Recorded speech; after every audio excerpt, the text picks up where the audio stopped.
Hey, have you ever spent a lot of time thinking about the situation or environment you grew up in? I'm sure you've spent a lot of time thinking about um, your parents, how they did things, and I'm sure you can think back and think of many ways you feel like they could have done a better job, or you would do a better job in their situation. And I'm sure my kids, as they've grown up, they probably think the same thing too. There's a number of things they could do better than what I've done, and I think, yeah, over time, hopefully things improve, get better. There's this interesting feeling, or at least I got the sense from how my father handled things, that being a true man means that you handle all the stresses in life and you do it, you suffer in silence. You kind of do it all alone. There's this thinking that real men don't talk about their problems or stress in life. They don't talk about the issues they had with their growing up years. I'm tough. Nothing phases me. I can handle everything alone. Well, that's a lie. Looking back, just the little bit of information I've gotten from my dad about his growing up years, he was not a perfect father, but I think he did the best he could in the situation he was given. He grew up in Germany after World War II. He talks about playing in the ruins of the buildings and some crazy things. And his father was an officer in the German army fighting the Russians. And he was a very, very stern, hard man. Today, probably you'd call it abusive. Back then, it was just stern. But yeah, very difficult situation. And he was the same way. He wouldn't talk about any of that stuff that went on. Very rarely would he say anything about. The only thing I ever heard through my dad was how he would occasionally, when he was in these situations, he would shoot over people's heads as a warning shot instead of shooting them and killing people. But I don't think any of us even have the slightest idea of what it would be like to be in that kind of situation where people are shooting you and your life is at risk every day. Very difficult time. Well, going back years and years when I was growing up, my dad had a number of job changes that affected him and affected all of us, caused a lot of grief and difficulty in our family. And he would come home from work and he'd have a huge burden on his shoulders. And of course, the way he was taught by his father, he took that and bottled it up and just tried to deal with it. And he would suffer in silence. And so he would basically go to the basement for days at a time, and we'd only see him briefly for meals and really wouldn't see much of him. And it wasn't healthy. It wasn't healthy for him, wasn't good for our family. I'm not a psychiatrist, I'm not a counselor, but I can see the effects of his actions. And I think even today he would, if I was to interview him or talk to him about it, he would say the same thing. It wasn't a good way of dealing with things.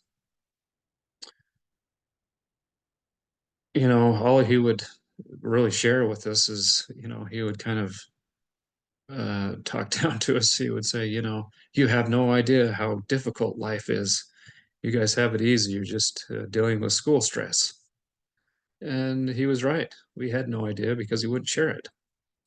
Um, and he also would talk to my mother and say, you have no idea. You don't understand me. You don't know where I'm coming from because the environment, the parents I had, older sisters I had, and growing up in that time and how difficult it was. And he was right because, like I say, he wouldn't talk about it. So why not talk about it? Why not talk about your background? Why not give your kids an insight into the real world? Wouldn't it prepare your sons and daughters for life, real world problems, if you talked about the stresses that you're handling or trying to deal with every day? Um, for, and going through that difficulty together, wouldn't that bring your family closer together as you got through those things. So let's say, for an example, you know, you come home and you say, "Hey, this is what just happened to me. I was let go. My whole division was closed, my job, and this is how much we have in bills every month. This is how much we have in savings. This is how much of a severance I was given." So if we do the math, I have about 3 months worth of income to cover our bills, and after that, we'll be using our savings, which could extend it another couple of months, and then we'll be living on credit cards to pay our bills, which is not a good thing. And so, what's going to happen if you share that? Are your kids and wife are probably going to feel stressed, feel concerned, and then that's when you say, "And here's the plan I have. Here's how I see things going." You can say, "I plan on sending out five, maybe as many as I can, 5 or 10 resumes every day. I plan on going on hopefully at least 2 interviews a week." And so your family, they become, you could be accountable to them, tell them every night what happened at dinner, and tell them your progress. And then what's going to happen? Your wife's going to feel like she has a part in fixing this problem. She's going to say, "Hey, I would be glad to help. I'll only spend money on the essentials. I'll just spend money on food, and no more fancy meals like steak and lobster, no more fancy clothing, no more eating out." What would your children say? "Hey, I'm willing, I don't need to have those braces right now. That can wait till, down the road. I don't have to have the basketball and the drum lessons and all the extras. You can show me that. Show me, teach me." Maybe the kids even say, "Hey, I do want the drum lessons, but my drum teacher has a lawn and he doesn't like doing it. I'd offer, and maybe he would accept that as payment." So what would happen to your huge burden as you share this burden with others? It becomes lighter, and you start working together as a team, and you could grow closer together as a family. Let's say it's not a job loss. Let's say it's just these days you can't make enough money to cover all of your bills, which is a very common problem. And also, one of the biggest reasons for divorces these days is money issues. So why not? Why not take that burden and share it? Go through the numbers. Say, "Hey, I make $5,000 a month," which used to be a lot of money. These days, it's nothing. After I pay the mortgage and taxes are taken out of my pay, and utilities and the car payment, food, we're negative 300 or 400 bucks a month. And we can't continue doing this. Here's some ideas I have. You know, that extra car, that second car that we have that we're paying 500 bucks a month for, I'm willing to sell that and get an old piece of junk car. I can drive around town. I don't mind. And I'll pay cash for that car and eliminate that payment. Um, Maybe your spouse would say, "Hey, I've got some skills. I can start teaching piano," and that would be at least 200 or 300 bucks a month. You know, you could say, "Hey, TV is not that important. I'm going to eliminate the cable bill. That's like 200 bucks a month." Maybe the kids start, coming up with some ideas of their own. But what will happen as you implement this plan, instead of people fighting you and saying, "Hey, why are we driving this crappy car? Why can't we watch the TV that we used to watch? Why can't we do this?" Instead of, they might not be happy about it, but at least they'll understand why you're doing what you're doing and how you come together and figure things out. So does being a man mean you have to suffer in silence? Being a man means you share the vision that you have and the problems and the load and help direct. It's your job to do the tough lifting, but everyone has their part. And I think you'd be amazed at how much lighter that burden can be by just talking about the issues. that silence is like a cancer and it grows. Talk. Talk to your wives. Talk to your kids. They need you. They need you to help them figure out what's going on. Why is dad so upset? I hear my kids say a lot.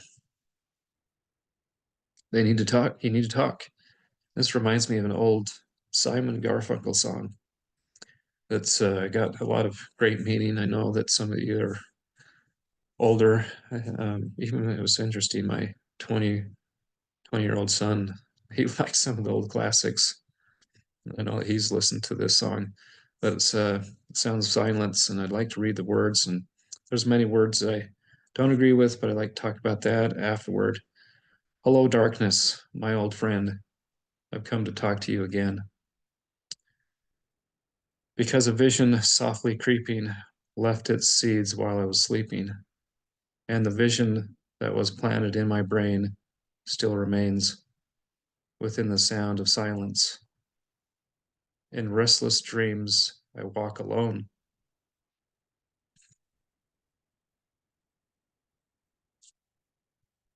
Narrow streets of cobblestone.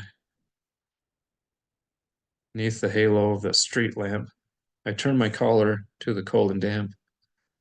When my eyes were stabbed by the flash of a neon light that split the night and touched the sound of silence.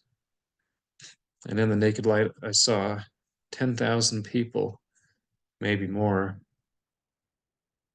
people talking without speaking, people hearing without listening, people writing songs that voices never share.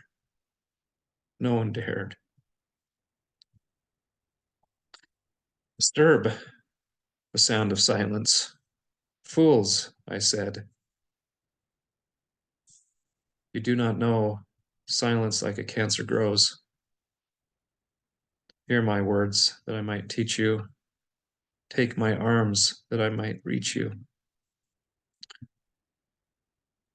But my words, like silent raindrops, fell and echoed on the wells of silence.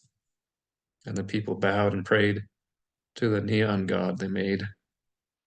And the sign flashed out its warning in the words that it was forming.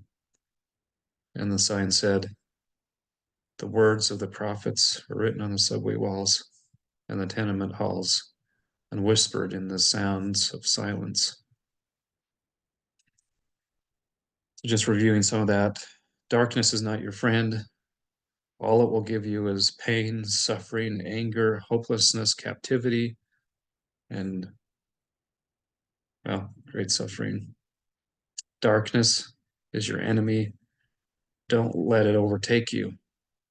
Fight it. Don't yield to it. Don't ever say, I'm so tired of fighting, and give up. When you get to that breaking point, go to God, go to the Lord, ask Him for strength. He will give it to you. Go to light where the Lord is. He gives you peace and strength.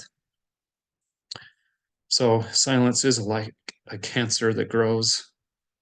With silence comes darkness, a darkness that can overpower you.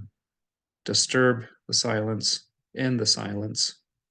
Find greater strength through your family and the Lord, who is the source of all strength.